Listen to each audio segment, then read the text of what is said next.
Welcome to Wyrdish. I'm so glad you're here and you found this video because it resonates with you, and whatever we're going to talk about today, this is exactly what you need to hear because it's exactly what I need to hear. So I'm here together with Lana, and she has this amazing story to tell, and I just want to dive right in to the conversation. But before we do that, because me as a manifesting generator, like I just want to jump over steps. Let's hear a little bit about her introduction. She's a 6/2 splenic projector, and I'm really excited to hear more. So, hi, Lana.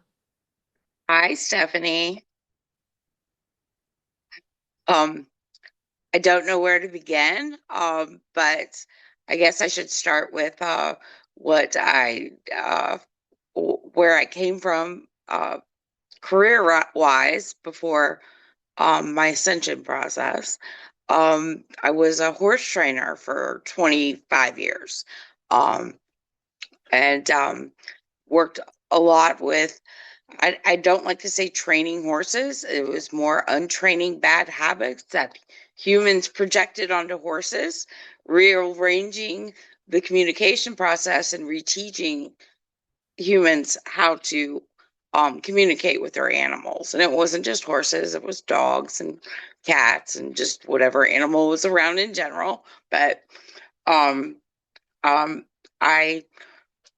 had my business fell apart, and I dove down into my what do we call it, shadow work for about 10 years, and I'm resurfacing now, awakened and on the higher steps of ascension, and I'm here to share my story, so, and how I got there, which is very unique. Yes. I did a podcast involving the counterculture war within a band scene, and it led me on this initiation process to ascension without realizing I was ascending. I had gone through steps and met my significant other, and he enlightened me on the ascension. And it resonated so much, and I just started following rabbit holes and connecting dots, and here we are today. Let's start off with going down a little bit deeper into that rabbit hole of your spiritual awakening, and Okay. and please, like, if there are these freaking amazing weird spiritual things that happened, feel free to put them in. I want to hear it Okay. all. My first dive into spirituality, which was, I was about 13. My family wasn't very religious. We prayed before eating at big dinners, and that was about it. So when I was 13, my mom let me explore church going on my own, and so I had a friend that had a small church, and I went, and for about a year got baptized, um and I was kind of like always looking at it from the outside in, and just saw the hypocrisies behind a lot of the teachings. But we had another friend that wanted to come be involved in the church, and the church was predominantly white, and the friend was Black, and the entire congregation was very unwelcoming, and that turned me upside down. I stopped going. I went on an internal kind of like little spiritual, like, how do I feel about religion? And then the whys behind it, going deeper to the beginning, not finding information beyond the Bible, predating the Bible, realizing that it was all created by some guy writing a story, and like, okay, this doesn't make sense. And anybody can come up with a story and create a religion. That's so funny because around that age, I actually went through something really similar. When we moved from Australia to Switzerland, we didn't go to church anymore. Mhm. But during that time, I actually got myself a Bible and I started reading the Bible for myself. And there was a lot of resonance in what it said, but at the same time, I saw all of these different religions. You know, you have the Buddhism, you have the Hinduism, Hinduism, you have Islamic, Jewish. Islamic, exactly. And they all have their gods, but how is it possible that each of them have a god and it's not the same one? It can't be possible Exactly. that it's not the same one. And so I came to that conclusion pretty much around that age. Me too. It didn't make sense. But the one that I resonated most with is not really a religion, it's a culture. It was Native American. And they're so in touch with the earth and animals. And that's the one that, if I was to associate with, that really felt like it resonated the most with. And so instead of actually proclaiming there was a God throughout most of my veiled life, I was like, my God is Mother Earth. And that was the place where I felt most comfortable and confident having spirituality without associating with a religion. Mm. I was an oddball, quiet. I was told I was an introvert, so I kind of adopted that because and that led me down to only wanting to work with animals. Unfortunately, you have to work with people to work with animals and make an income. So, but I really liked working with people that wanted to be around me, and always outside of my family could generate tons of friends. And once I tried to integrate my family into my world that I'd created once I was a young adult, in a successful animal operation, that's when things got tricky. Literally, my mother disassembled my world around me without me understanding or realizing it. And like, And how then much of a she, mirror was that? it was huge. It was the most painful thing that any human could process, to understand that your mother was the one that was not the person you could trust. Because that's what I ended up discovering. But she put me in a position, and I say it, of course, I put myself in that position, but I put myself in a position of needing to rely on her and realizing that she was the last person I could rely on. Or I put myself in this position, but I was veiled with this constant theory that family comes first. I was taught that. It was driven into me. And so I was just supposed to put myself aside because family came first. It wasn't me that came first. And and when I realized that, even that when I had all of these accomplishments, like before I could drive, if I had an award to go to and she had to do it because she was a single parent, it put her out, that little things like that. I used to have pride that she was able to do what she did as a single parent, pride in her.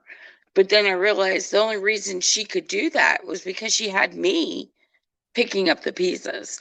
Um, that was a huge eye awakener. Knowing that she actually wanted to keep me at a frequency so that she could operate and have me be that person for her. And she didn't want me elevated above her. She wanted to keep me down with her so that she could elevate herself kind of off my energy per se, Is if that the that way makes. that you still see, so is that the way that you still see it now? Prior to that, I never saw it that way. Going through it, it took me 10 years to unlock the veil and see it the way I just described it to you, because I didn't never saw it that way. I always loved and honored my mom and thought she was always doing it for the best she could for the sake of me. But when I uncovered it, it was not necessarily what I uncovered. But of course, I'd have to give you more info on what she did and her story. And I mean, it's there's Her just so story much. is her story, and her story actually Exactly. doesn't have anything to do with you. Do with my, yeah, with It me. actually doesn't have, so when I got this, that my parents' story doesn't have anything to do with me, and my kid's story doesn't have anything to do with me. Only my story has something to do with me.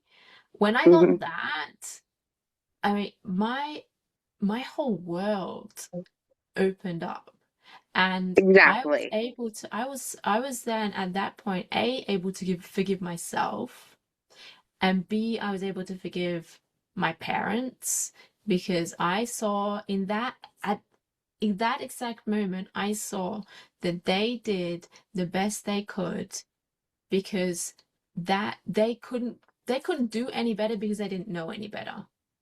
Right. Right. And as a line six, when uh when we're going through the first 30 years, these things, they hit us harder than other lines, but that's only because we have to expand wider. Yeah.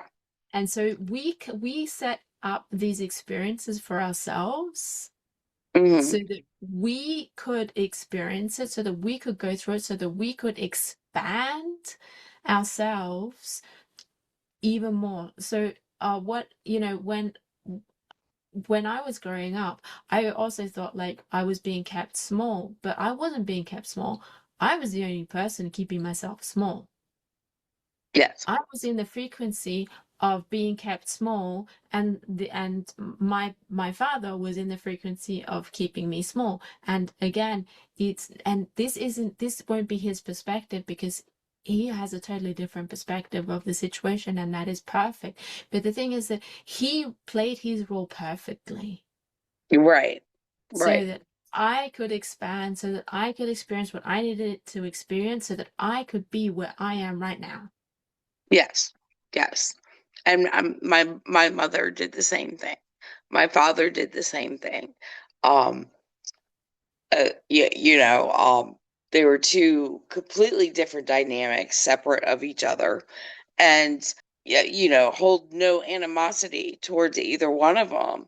Um, my father passed away, and that was part of my awakening. Um, the moment within weeks of him passing away, I divorced myself of the rest of my family. A lot of it had to do with inheritance, but it also had to do with understanding that they don't have any control over my life, but they wanted control over some aspect of what I can do for them to benefit their lives. Oh, this is actually a really, really interesting thing, because you have the gate 21, which Uh-huh. is in the shadow aspect, that is control. How do I know? I have the gate 21 too. It's actually in a really important position for me, and yeah, gate 21 is your moon. It's in Yeah. Aries. This is fire energy. Okay? Yes. This gate is about fire energy, and it's all about control. And so together with Gate 48, that's a programming partner of Gate 21. That's I talked about that in the live with Titi.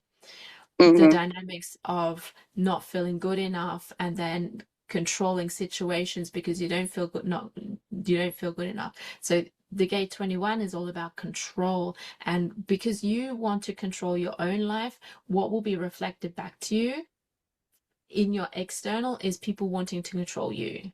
Yes, yes. And then so when you go through that shadow of so where do you control yourself, and you go through all of that, what appears is then your natural authority. And that's when I started to learn to establish boundaries for myself, so that I can learning to say no to things, learning it's okay to say no to things. And that's when I guess I started projecting a different person around other people that I was reconnecting with, because my shadow work was solidly alone. I was off grid, basically caring for myself first, and then my parents through COVID, and then health issues and stuff like that.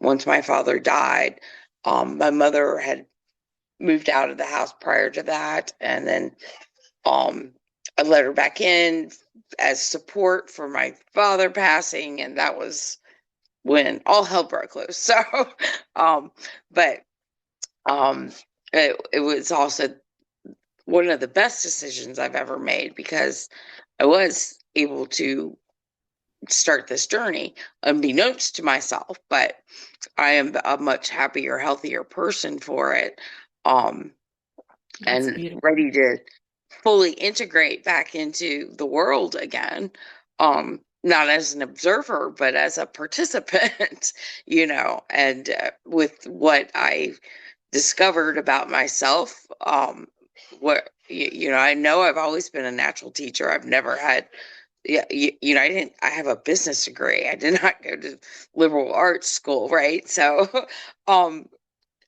I just, but teaching and language, that's been a big, on the forefront of everything that I've done in the last 2 years, and learning new things, connecting dots and decoding, tons of decoding. I feel like a decoding master at this point. Okay, so one thing that I want to say, and then we can go into your decoding, is if you feel like you have ascended and you've got mastery over something, go have a weekend with your family. My brother, who is the only person I really could access, because my mother has disappeared. I don't know where she's at. He's not ready for me to be accessible. He's so mad at me in regards to his version of how the inheritance process went down, because it seemed like I was in favor, and that's not how it went. But to him, it does seem that way, and so he's got a lot of animosity towards me. But I did see him recently, and I think it struck a chord with him that his persona when approaching me was so negative and mine was so positive, and I think that triggered him more into more negativity. So I mean, always analyze that how you want to. You don't know, the only person who can analyze that is him. It Yeah. doesn't, that's the only, he is the only person, he's responsible for himself, and you're not responsible for him. And So, but that's exactly what I'm talking about. Like, yeah, but what his animosity didn't trigger animosity into me. yeah. So, at which before I would have been defensive, or like trying to repair something, and I was perfectly fine with it. Not a tear shed, not a, it was just a moment in time, and I could deal with it in real time without it affecting anything in my life, which before that was not the case. So, And that's exactly the way you can tell the difference between let's say when someone's at a lower frequency and when someone's at a higher frequency, you can see it from a different perspective. You don't get into the same emotions anymore. You have decided, you've chosen to react differently, and you Mhm. choose a different timeline. Yeah. And I use the term mastery a little bit, probably more loosely than I should, because you're not, nobody's a master at anything, to be honest with you. Like there's Everything. always something to learn. Yeah. Exactly. Don't worry. The lesson will come back. It's just that Yeah, you're not learning it at a kindergarten level anymore. You're learning it at a exactly. primary school level Yeah. now. Let's Oh just say no, I have I a get that. doctorate in it. Let's just say I have a doctorate in it. Well, I mean that's pretty high. I don't know how far. I mean, the higher it would be maybe professorship, but you can't get much higher than that. I mean, Right, that's pretty advanced. If you can do right. that, that's Like amazing. Great. to to to me, I would say, like, I wouldn't call myself a yogi or a Buddha at anything.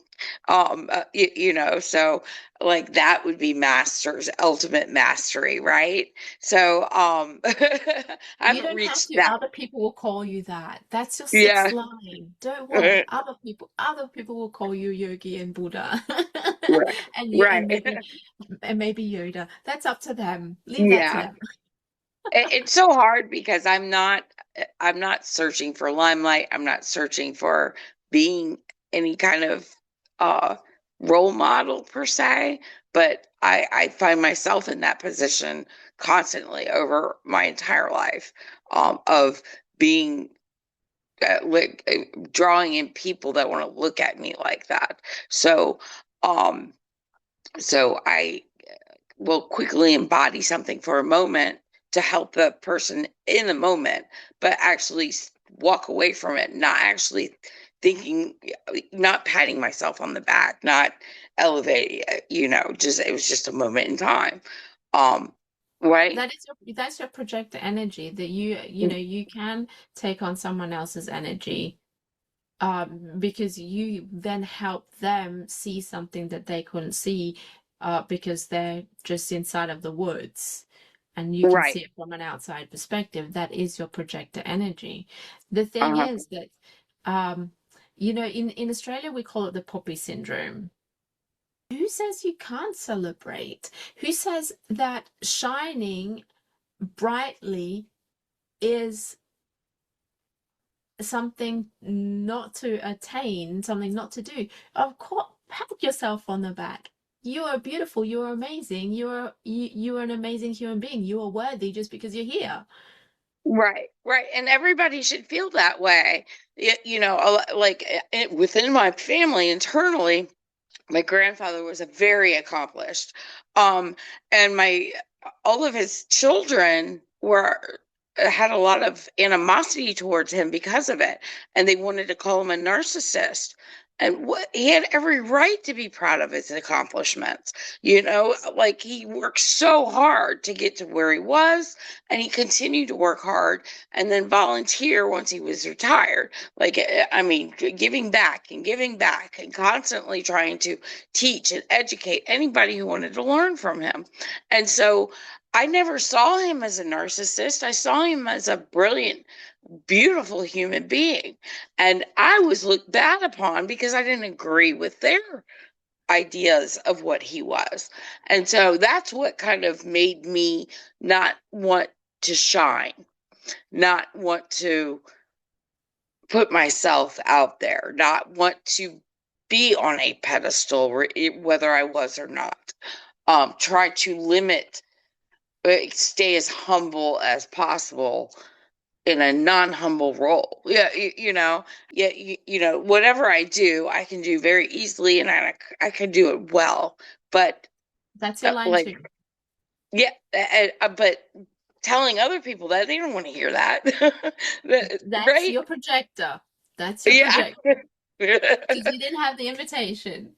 Right, right. So it's a constant, I'm constantly battling back and forth, constantly battling.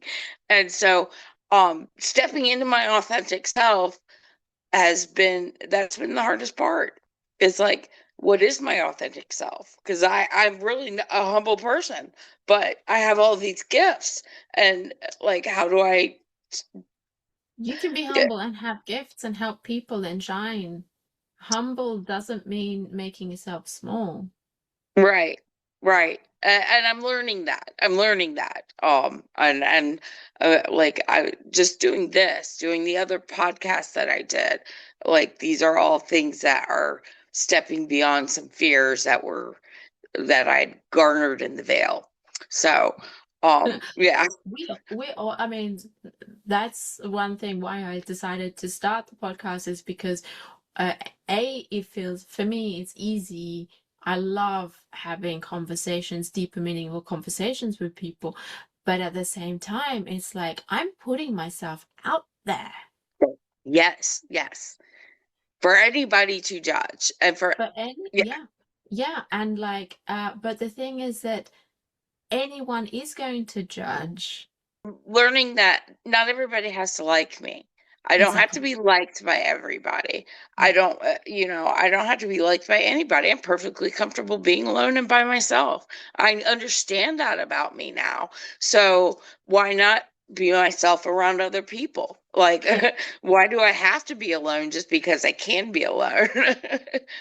Exactly, and I mean, I get that as a six, with the line too, where we like to take ourselves back. We like to go back into the cave and just recuperate and work on something that excites us without anybody around us. And on the other Mhm. side, we also like being on the stage. But the thing is that if it's not a pedestal, because pedestal would then mean you're not on the same height, but Right. at a frequency level, the energetic level, you are the same. You're eye to eye. There's no one, Yeah. no one being put on a pedestal, and that's where the humble comes in. It's just like we are looking at each other from from the same level, and that's R- the humility. That's the humbleness that comes in, and Yes. you can help someone and turn around, not expect anything back, and just leave. Right.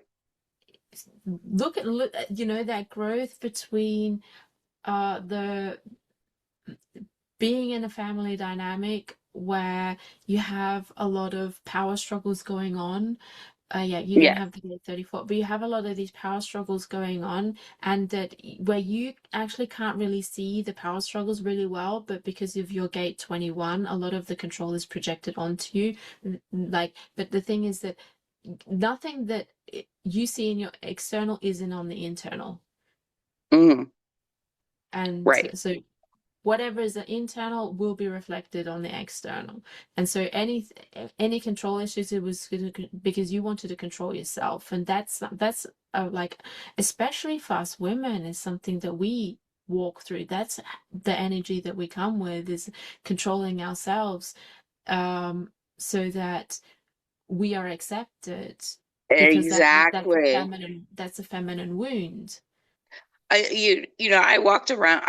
I've mostly had male friends. I totally embodied the masculine side of myself and totally had aversion from any kind of feminine. Like I didn't like to be around women. I didn't like the competition. I didn't like embodying what like makeup and outfits. I was a tomboy. Um, I was, lots of people thought I was bisexual or gay, um, just because of it. Um, I had tripped over early relationships with guys and said that's not for me, and decided I was going to do full in career. And if it happened that I found my counterpart, so be it. But if not, so be it. um, and it worked for me until it didn't. It was Right? just a strategy that we learned as children because we needed to survive.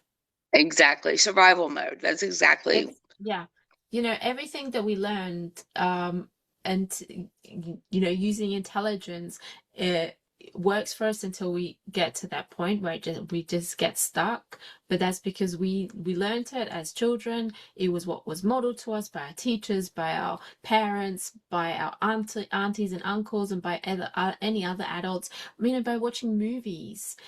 Yes. All of these things, it was modeled to us, and so this is how we created the model of reality for ourselves until it doesn't work. Right.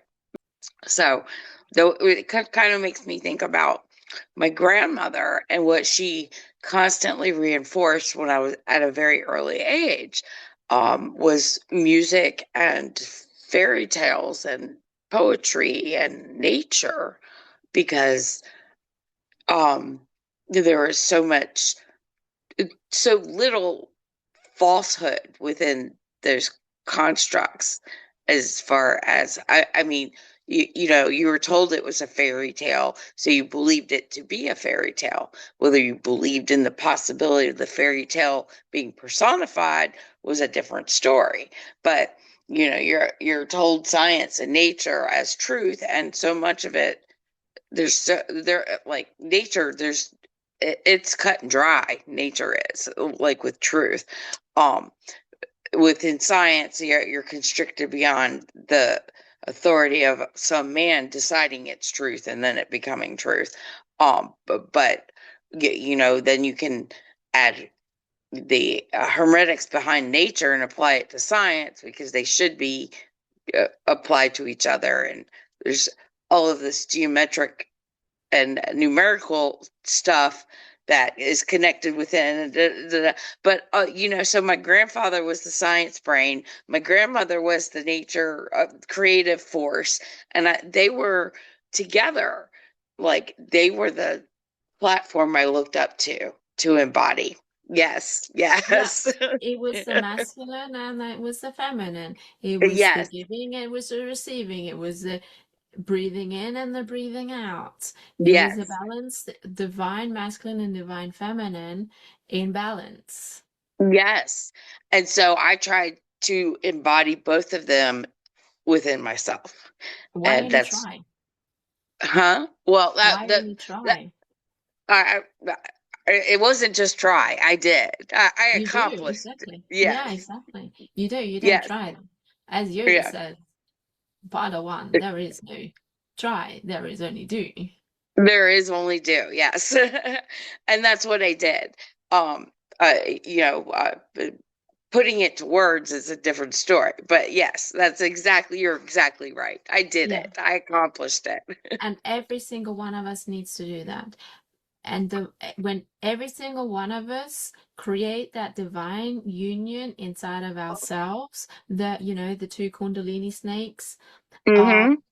you have the structure, and yeah, that's, Yep. that's a cross. Boop, The boop, boop, cross boop. isn't here for nothing. It is the masculine and the feminine. Feminine. Yeah, the cross is in the heart.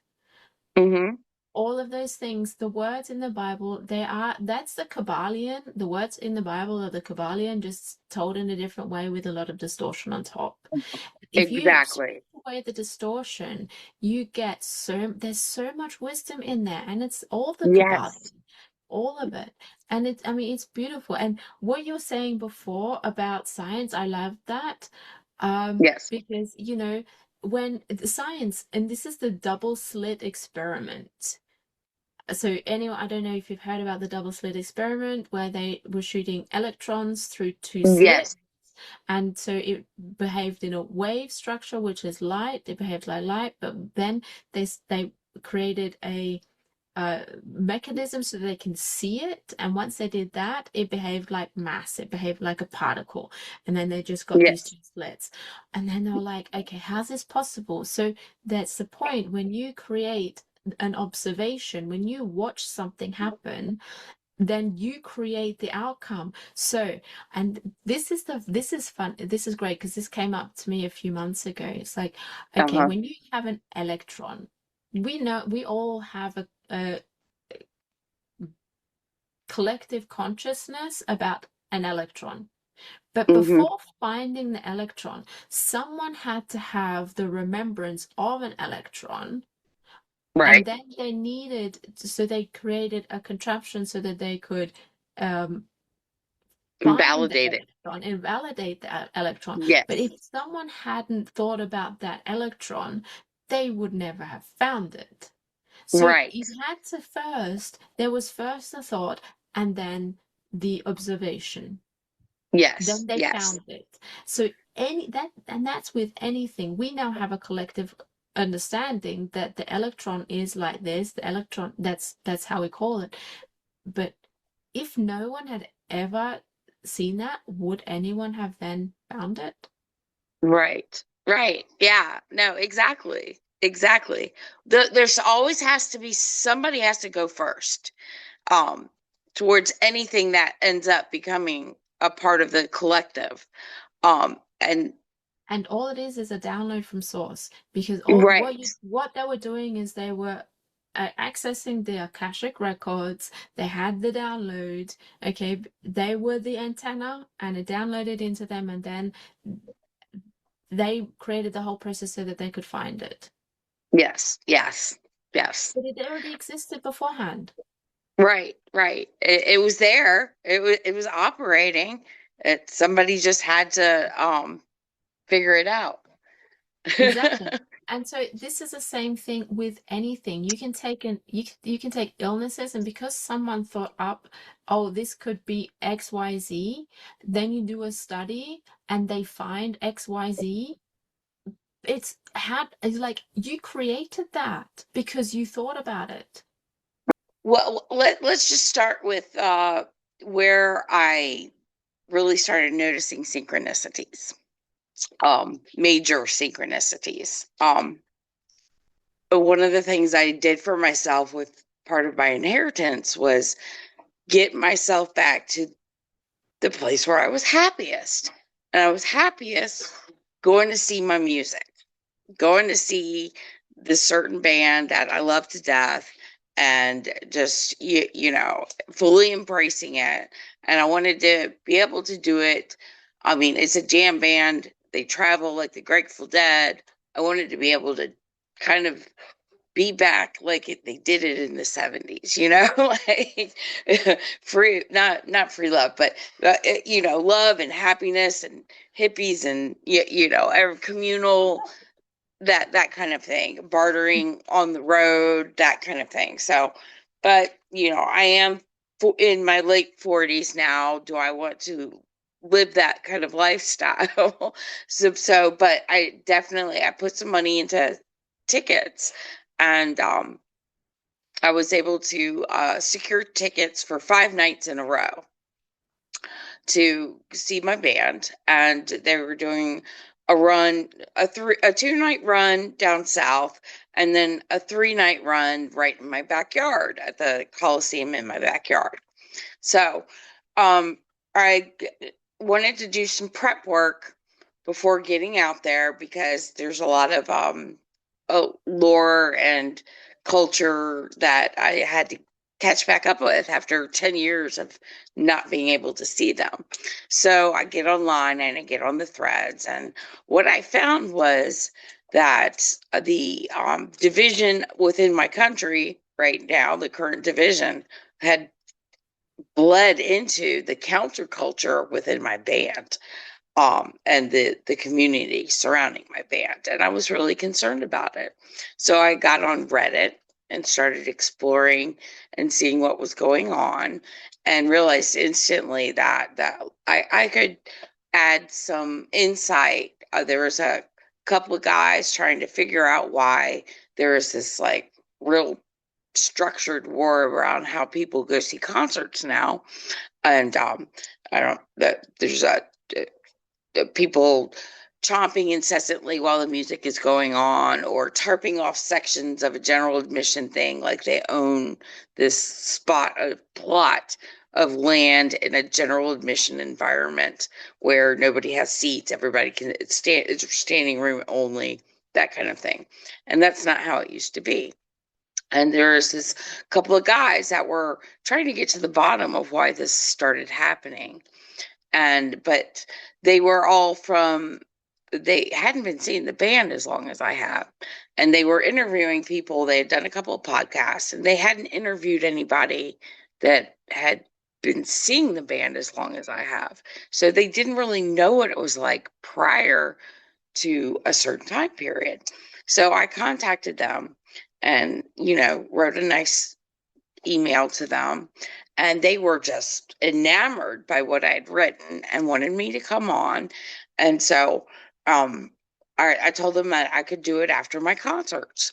And so I made sure that I had pit passes at one of the concerts. And so I made sure to make good use of them and try to get up front. So I was in the middle of all those people so I could observe what was going on. And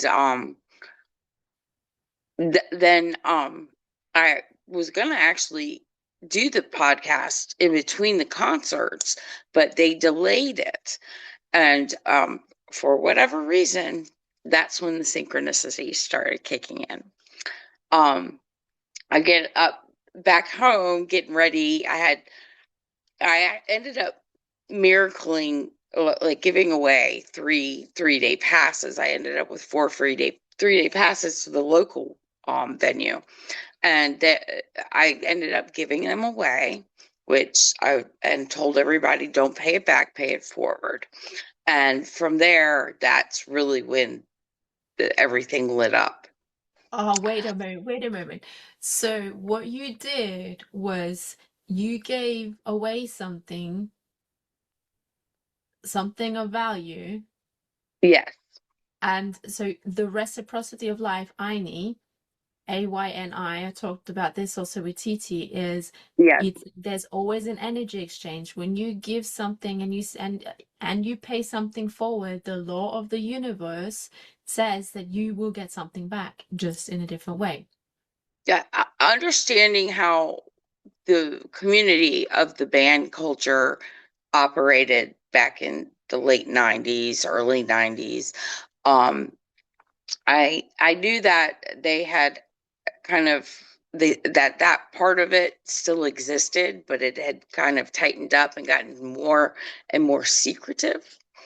And so I wanted to kind of see if I could tap in and access that at the same time, because I knew that they understood what was going on. Why weren't they doing anything about what had transpired within the culture? And so but like I said, that's when the synchronicities happen, but I wasn't really linking it to ascension or source because I wasn't on that train yet. You know, You I always on was that train, you just weren't doing it consciously. consciously, yeah, that's what I meant. I wasn't on that conscious plane yet.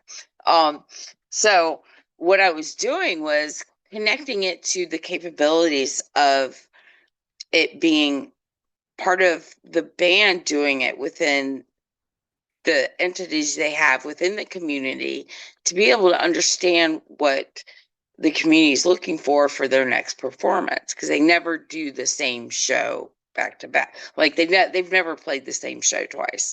Every set list is different, and they've been playing for over 40 years. So, which is an amazing feat on its own. The fact that they're still together as a band is an amazing feat on its own. But So amazing. understanding that there is a hidden culture within the culture that helps them orchestrate that and make it easier for them to be able to give back the way it is expected of them on stage. I was trying to tap into that source, in my mind. So when all these synchronicities popped up, I was constantly connecting it to the capability of the band being able to do something like that. Can they put somebody here? And can they put that notion in my head? Can they do certain things? Do they have the capabilities? And they could. They absolutely could. So was I being guided by the band for parts of this? I absolutely 100% believe. But then it got to the point where I couldn't explain the synchronicities anymore. Like, it was like, there's no way the band did that. There's no way the band did that. And that was like when things kind of took off from there. But Can you be more specific, give like a really specific example? okay, so we'll start off with the most blatant ones. Yes. Day one, I get to the venue, and we get there early and line up for concert posters.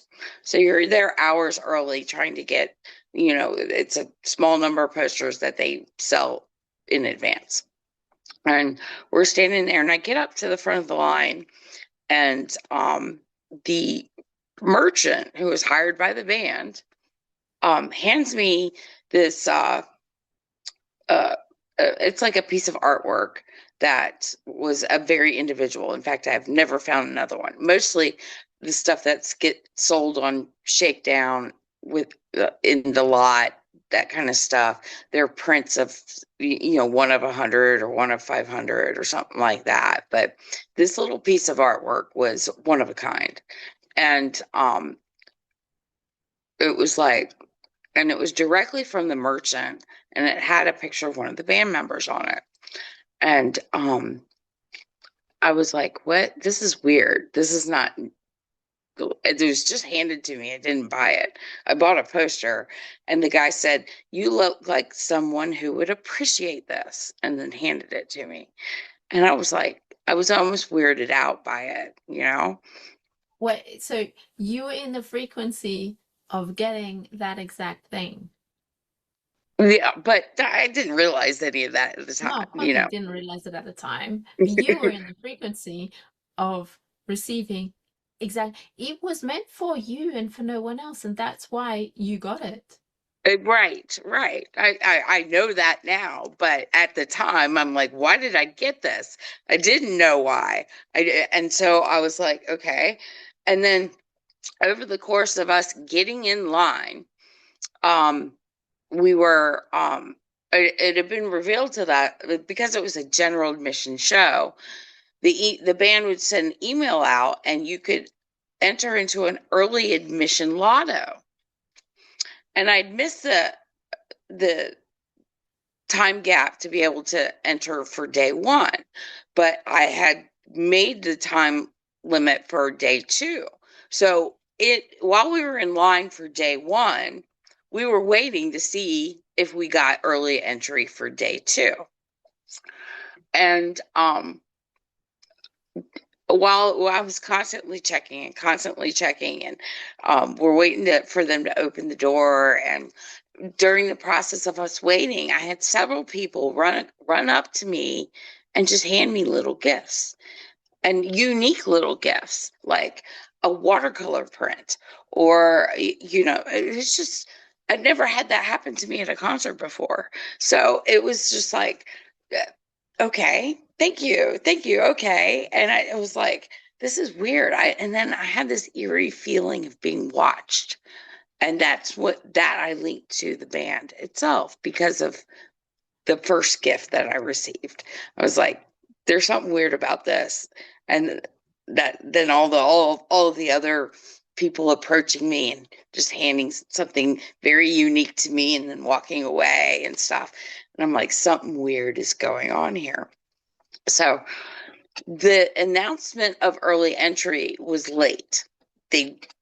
We had actually gotten in, we were seated. The band was about 10 minutes away from coming out and starting to play. And all of a sudden the email popped up. And my friends, they all didn't get in, and I was the last to check mine. And I opened it up, and it was congratulations. And I was like, oh my God, oh my God. It was the first time I had done this. And not only did I get the early entry, but I got entry number 23. And it was going to be their 23rd show at that venue. And they were beating the top person ever, the top band ever going to that venue had gone to it 21 times. So they were actually beating a record with a record-setting night, and I got 23rd on the 23rd show. So, and I didn't even connect that up till the next day. But it was mind-blowing. And then being 23rd meant that I was not only going to be early in, I was going to have a rail seat at the show. So I was going to be up front and center, which I was. And I got to bring one person with me, and it was just such a magical night. Okay, wait, I just looked up angel number 2323. Uh-huh. Do you know the angel number 2323? Do you know what it means? I'm not like, not off the top of my head. I'm kind of familiar with it, but go ahead, read. Okay, so I just pulled this up, first thing that I find. So it's a sign that your angels are guiding and protecting you. Stay positive and trust that the angels have your back. Your angels may be using divine timing to bring a twin flame at the perfect moment into your life. Or it could also be a positive career advancement or financial windfall. Good news is on its way. That's just the first thing that I found. It's like lotto numbers, you know. Not only is it that, but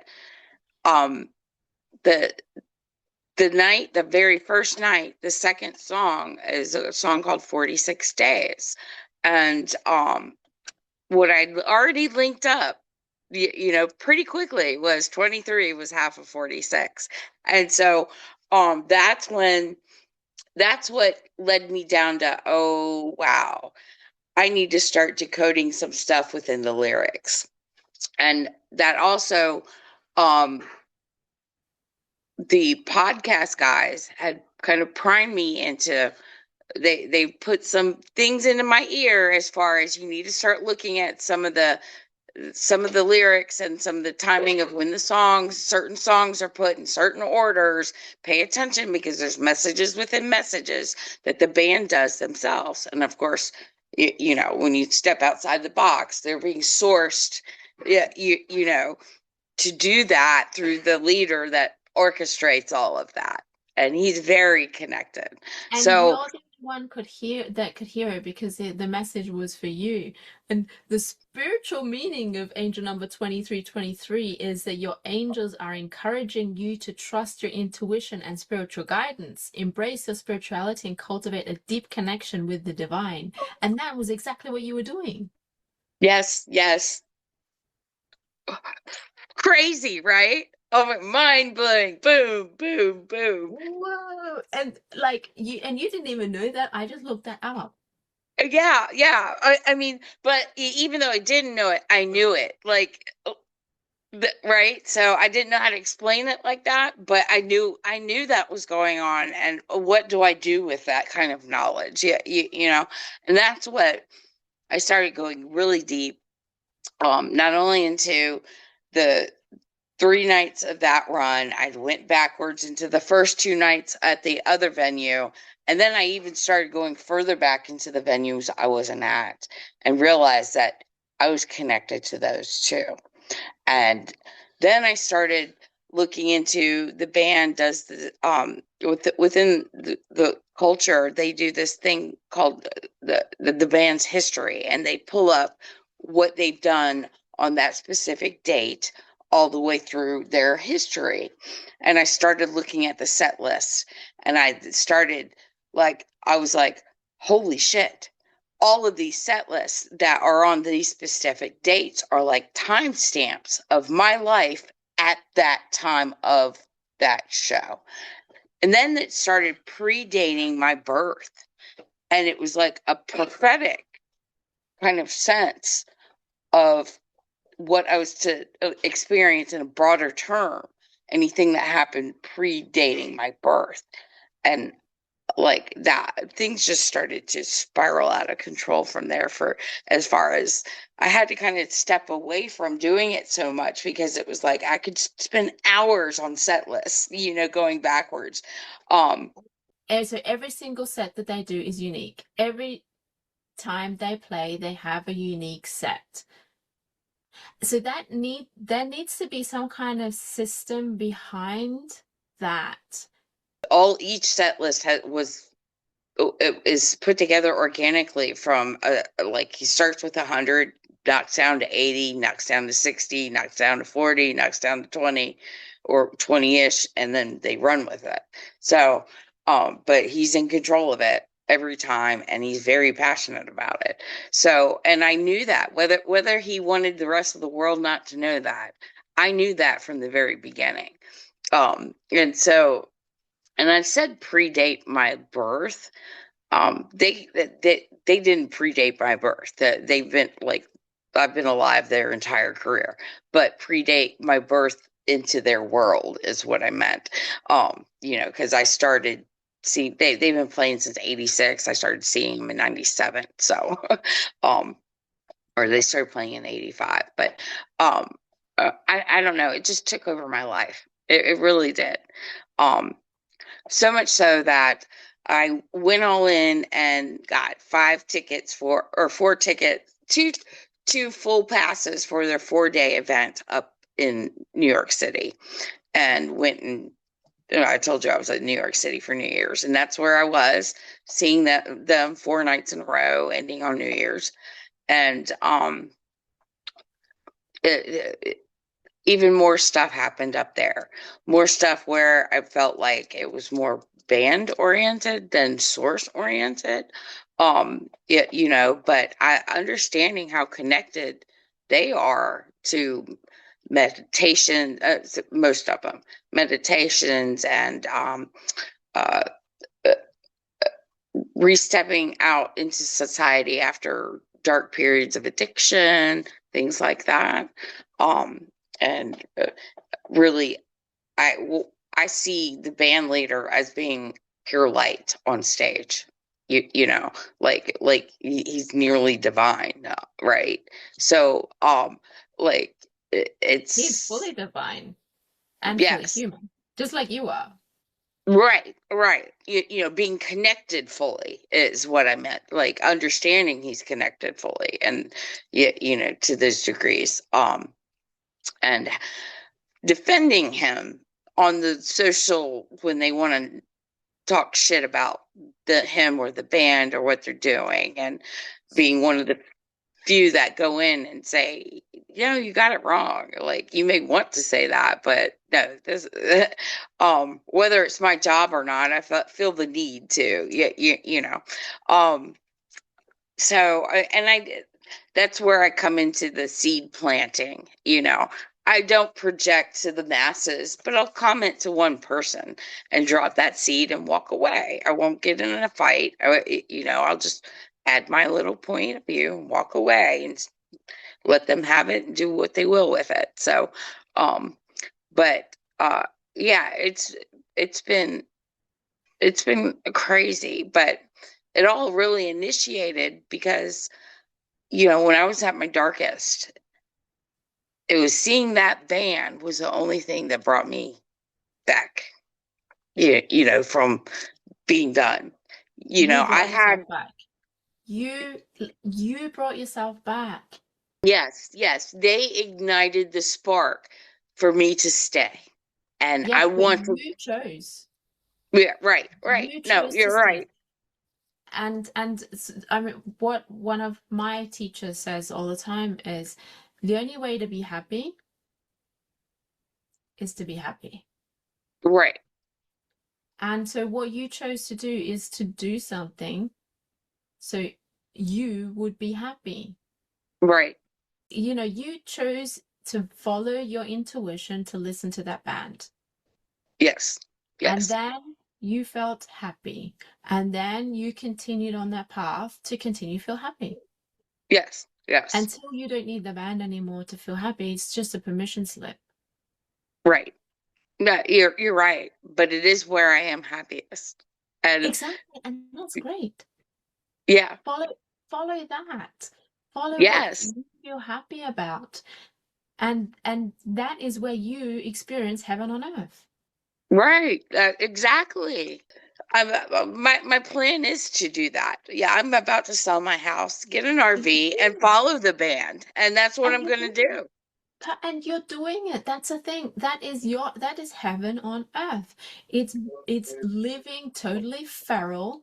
It's like no at some point you will also be able to see the comments that people make online about the band and actually not even react to that, not even respond to that. At some Right. point you'll even be able to do that. And the thing is that you are living, you know, you're putting your money in the place where you want to experience this thing. Mm-hmm. Yep, that's exactly right. The kingdom is within, Yes, yes, absolutely. And and I this is have the your power. expression of it. Yeah, yeah. And it's up to me. I have the power, and it's me alone. And I either do it or I don't. And I have to make the, yeah, you know, if I get myself to the frequency of embodying that, it's going to be easier and easier to get there. But you know, and it's just taking the first step, and I'm already engaging now into the first step of it, which I'm so excited about. And you know, that's what like when I do hypnosis with people, you don't know, so our brains don't know the difference between imagination and reality. Hmm. Doesn't know the difference. So when you actually just picture yourself at the concert, you invoke those emotions, those feelings, even the hormones that you emit, that you produce, you actually create all of that just by imagining being there. Yes. Now, the thing is, does it replace the experience of being there? No, not at all. No. No. What Yeah. I'm not at all. Go do, you know, being in the experience is amazing and fantastic, and that's great. That's exactly what you choose to experience in this lifetime. Perfect. That's you in your infinite fractal experiencing life, experiencing source the way it wants to experience itself through you. Hmm. Yes. That's Yes. perfect. The thing is that you can do it just as well when you're at home. Well, and I utilize their music in the background when I'm at home to get myself into a happy place. Yeah. So that I can do other things and be happy. And that's Yep. the beauty of music and technology today with music. You can create, you know, if music keeps you there and puts you there, you can constantly be there. Yeah, you know, or re-tap into it very easily and not Exactly. have to, you know, go into a room for an hour and a half meditating, or you know, there's so many other ways of tapping into your happiness.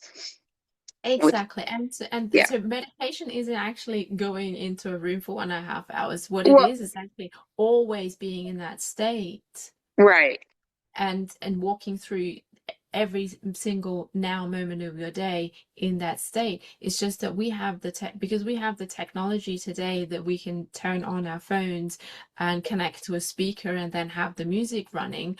We don't have to telepathically connect to the music that's in the Akashic records. right, and we're pretty lucky to have the technology because it makes it easier, because our forefathers did not, and they did have to utilize other ways to be able to.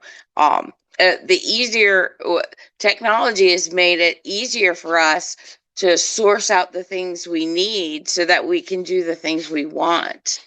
um you because there is a difference between need and want for the human body. You know, desire versus necessity. And desire makes us happy, necessity keeps us alive. um uh, and then there's comfort that kind of travels in between the two. But yeah, you know, understanding the difference, and you know, that's a good lesson to learn. You know, being able to identify the difference before you approach something, you know, is a good lesson in learning to control addiction. um, you know, addiction is the mind telling the body that it needs it when it really doesn't. It need it. Yeah, it's like you want it and you think you need it. There's a topic that's underlying the addiction. The addiction is masking it because there's something that wants to. It's a self-medication kind of. It's one way to self-medicate, or it's a numbing mechanism. It's Hmm. so Yeah, that you don't actually experience the what you're emotions and the supposed to feelings that you're supposed that. supposed to. And also in that, you wanted to experience that. Yes. Any addiction, the addiction can be a self-medication, but the addiction can also be, and look, I'm going to use this in a positive way. Everyone is addicted to something. I choose to be addicted to things that take me down a non-destructive route. Right. It's just, I've triggered people when I say this. We are all addicted to something. Yes. No, I agree. Everyone's addicted to something. Everyone's addicted to, but this is a wording because the way that I see it, the way that I have reclaimed the word addiction for myself is in a way, like I said, I'm addicted to water. I'm addicted to breathing. Right. Right. I'm addicted to breathing. That is an addiction that I want to have. I'm Yeah. addicted to living life fully. I want to be obsessed with living my life. And hearing what you're saying is, I can just see you are obsessed with living your life that way. And Yes. that is so inspiring. I'm so I'll take glad you. that I'm so glad that we're connecting here. That is so inspiring because you have decided I'm choosing this because it makes me happy, or because I feel happy when I do it, and because I feel happy when I do it, this expands me, and you're gonna do it until it doesn't anymore, and then you choose the next thing that is going to expand you. But you have chosen a really high frequency of love, self-love, and choosing yourself. What better way than that, right? Right. But it goes beyond that because I had to embody self-love. I've always chosen love, but I've always given my love away. Yeah, but now the thing is that I can see you are choosing yourself. We can see the coherence in Hmm. you, the way that you speak about it. It isn't self-abandonment. You're not doing it for anyone else except yourself. I am so excited, and I wish it for everybody. I really Yeah. do. I want everybody to understand that they can do this too. They don't have to be locked in what that matrix, that false loop creates for them. And I'm trying to I don't want to pay into it. I don't want to buy it. I don't want to sell it. I'm completely getting away from it. And I've found a path to be able to do that and still be a part of the world. And then you shine your light, and you show everyone by shining your light that this is possible for them. The way that we heal the world is when we heal ourselves. The way we save the world is when we save ourselves. We are not lifeboats, we are lighthouses. Yes. Yes. We're not here to save anyone. We are here to save ourselves and to be in the experience of our infinite fractal Yes. in every now Yes. moment. Like I want to fully embody this, but I also don't want to stop there because I want to give back. I want to be able to Then give back. yes, whatever comes my way, I want to have enough for myself and have enough to be able to help others. I want that's what I envision, and that's what I want for And that is myself. being open. So instead of embodying the identity of just enough, so which Um, means I have just enough to get by, instead of embodying that identity, it's embodying the identity of overflow. So when I give, the thing is that when you wait until you have enough, have more to give more, that's the broken strategy. It is, you have to start giving more to then receive more. So that is Right. the way that you do it. It's all, you have to take the step first. It doesn't come Yes. to you. You embody the overflow. You are abundance. You are infinite abundance. I am Yeah. infinite abundance. Each one of us is infinite abundance. Yep. It You is, just have to embody it. Believe yeah, and embody it. Yes. yeah, it's in our DNA. It is, we are source. We are Yes. infinite source, and because source is everything, source is abundance, we are source, we are abundance. Yes.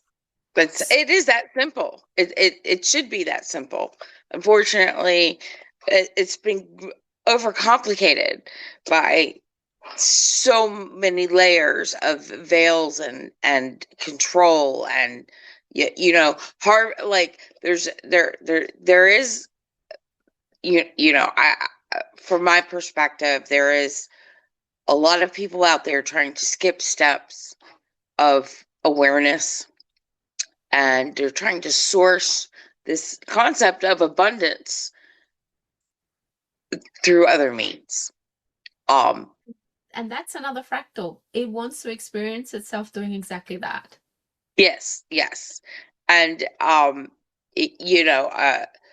it's really, honestly, it has kind of created externally, it has created kind of Earth is ready to regurgitate what's going on. Like It's I doing feel that. that. It's Huh? doing that. It's doing that. All of the lies, all of the conspiracies, that's all coming out now. You can see it happening all over Right. the place because the old guard, so this is the last stand of the old Old. guard. This Exactly. is their Yes. last stand. They are holding on to the control of not of lack, of not having enough, of fear right now. They are holding on to it steadfast. But that's the thing. This always happens before a big change Big. happens. Okay, Right.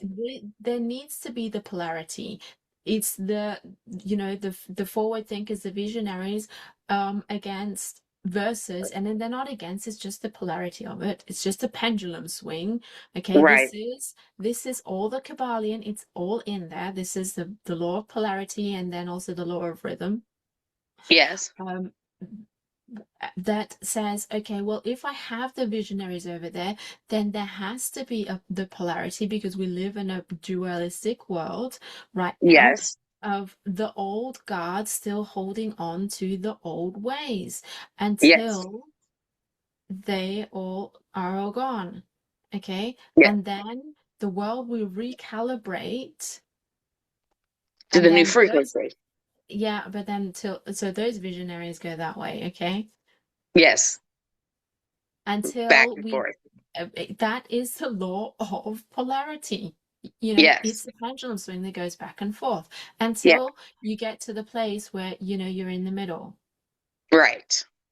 where everything is neutral, because everything is neutral. It's just the meaning and the interpretation, and the stories that you put on it. And the thing is that you get to choose what interpretation you put on it. You get to choose what story you tell about it. You get to choose what meaning you make about it. Mm-hmm. Everything, we are meaning making society. We are meaning human beings. We create stories, but you can tell a story that keeps you stuck, or you can tell a story that propels you forwards. Right. It's Yes. up to you to tell whatever story that you want. Right. And you Right. can rewrite your own stories. Yes. Yes. Like And you can, and the world will alchemize around those stories. your world is, and Yeah. yeah, your world alchemizes around it. So this is what happened to me when I rewrote my story of how I saw my parents, of how I saw my experiences in the past. When when I rewrote that story, and I wrote the first story, I saw all the bullshit I was talking about myself and talking Yeah. about other people, and then I Uh-huh. rewrote that story. Yeah. By hand, I rewrote it. Yeah. My whole world changed. Yes. And that brings me to the same point. The moment that I forgave my mother verbally was when my story changed. Like, it was like, and that taught me a good lesson of walking around with unconditional love and forgiveness, no matter what anybody does to me. And and fully, like, it's tough to embody in the moment because your emotion just takes control, but being able to identify with it in a short amount of time and learn the lesson quicker and move from it, and eventually I will be able to embody it in the moment. And that's what I'm working towards, depending on the level of what it is, obviously, but without diminishing my ability to express my emotions, because that was something I had to embody. You have to. That's what we're here for. Yeah. That's um what we're here for. Especially for That's why we. women. Yeah, but that's why we are in human form, is to feel that, because when we are pure consciousness, all we feel is love. Right. We Right. can't feel fear. We Right. can't feel gratitude. Well, no, you can feel so you can't feel um any Alyssa, you can't feel shame, you can't feel guilt, you can't feel it, pity. it it's just kind of like love or not love, but that's about it, right? It's all Like, love. It's all yes. gratitude and love, because everything is at, I mean, depending on which density that you're in, there are Uh-huh. different Mm, frequencies to that, but right. it's all pure love, and that's Yes. who we are. And when we embody that love, nothing, you are always protected. Yes. It doesn't Yes. matter what happens, and it doesn't even matter what happens to the body. You are always protected. Everything, you are fine. Yeah. Everything always has been, is now, and always will be fine.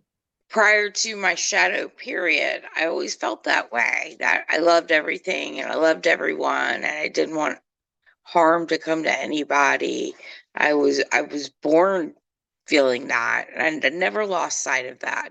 Um until things fell down around me and I stepped into, I utilized drugs to numb myself through it. And um all of that being said, I started letting those kinds of hatred and animosity and fears that I never had before, because I was a fearless child.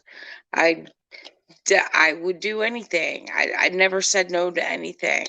I went to Europe 3 times on my own dime before I was 18. Um, who does that? I mean, that's a tough thing for a lot of American kids to dream up and make happen for themselves. You Now, if you manifested look, it, it's and especially now with how expensive it is and all the travel restrictions that have been. but you manifested it. It doesn't matter how Yeah. much it costs. It doesn't matter what, or anything. You manifest. You wanted that experience, and and and I made it you happen. set the Yeah. intention, and you made it happen. And that is exactly abundance. That is how Yeah. the energy flows back to you, because you set the intention, and the universe has no choice but to give you that. Provide. Ask and you shall receive. Knock and the Provide. door will be opened. Yes. Yes. I mean, that's how I was able to get into the horse industry without having somebody. I mean, typically you are Yeah. either born into it or you have the money for it, and I was neither. Then I transpired my own horse business. I manifested it because I had all the attention. I wasn't going to let anybody stop me. I know everybody that was like, you can't do that. I was like, why not? Like, I was always like, why not? Just because you think you Yeah, can't doesn't and mean I can't do it. me You too. know, I And always had that kind of my dad mentality. especially told me, you can't do that. And it's like, I have to say, watch me. Right. Watch me do it. And I did it. Watch me. Yeah. Watch me do it. I had a professor. I had a professor in college that was like, what makes you think you can do that? And I'm like, I don't care whether you think I can do it or not. Watch me. And he was like enamored by my response. I mean, he really was like, this is so cool. Well, how do I you know hope you he's keep not in still in touch. touch with And you? You don't which know. I never did, but like Any single person that you've met and up I until don't know. now, you Honestly, I are don't know. quantumly But entangled with. Whether you're conscious of it or not, right, you are right. quantumly entangled with that Whether I person. So, realize it or not, and yes. you know, all of the people that you've met until now, Right. you've had parallel lives with them, you just not remembering it. Well, I think this is actually a good time to Yeah. end No. this. Yes, So maybe absolutely. okay, so is there any place that you want me to divert people to so that they can find you and connect with you? Well, I really don't have a platform at the moment. I'm just now stepping forward and talking about myself and my story. On However, Instagram? I am on Instagram on Come Out and Play 2025. Fun, right? And Come out that's and play. probably come out and play. Follow me. I post other people's stuff. I don't really create my own content yet. I'm still, like I said, I'm getting ready to go hit the road. So I'm going to be creating jewelry and artwork to try to keep myself afloat while I'm on the road. So there will be stuff popping up soon. I just have to get busy packing up my house and getting started with my journey first. So but yeah, definitely anybody can follow me. But yeah, All in perfect alignment and all in divine timing. With the speed of alignment, it will all happen for you. yes, yes. And then I encourage anybody who wants to talk directly to me, they can DM me through the Instagram account and I'll get back to them. So Yeah. Okay, so I will put the details below for your Instagram account, and I'll also put my own information down there if anyone wants to contact me. Yeah, and if you liked this conversation, I'd love you to stay with me, and so just press that subscribe button, follow me on any of the socials, and yeah, leave a comment. Do you want to like what would you be interested in? What kind of comments would you be interested in seeing? me per se, Yeah. um, I want to hear what other people like. Is there anybody else that have linked some things up like I did? Synchronicities, like eye-opening moments that are just captivating. Like like how my story is pretty unique. What other stories out there are there like that? I really want to see. Okay, thank you so much. It's been wonderful talking with you, Yeah, and likewise. maybe we can have you on again. Yes, just holler. I'm available. Great. Okay. So that was it for Wyrdish. See you next time. Bye.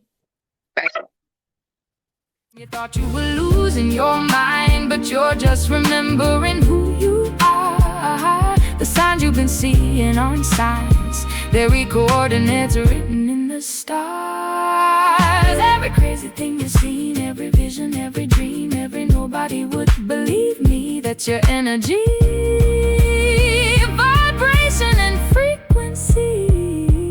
You're not broken, you don't need healing. You're the one you're looking for, darling. You don't need saving, you need need reminding, you already are the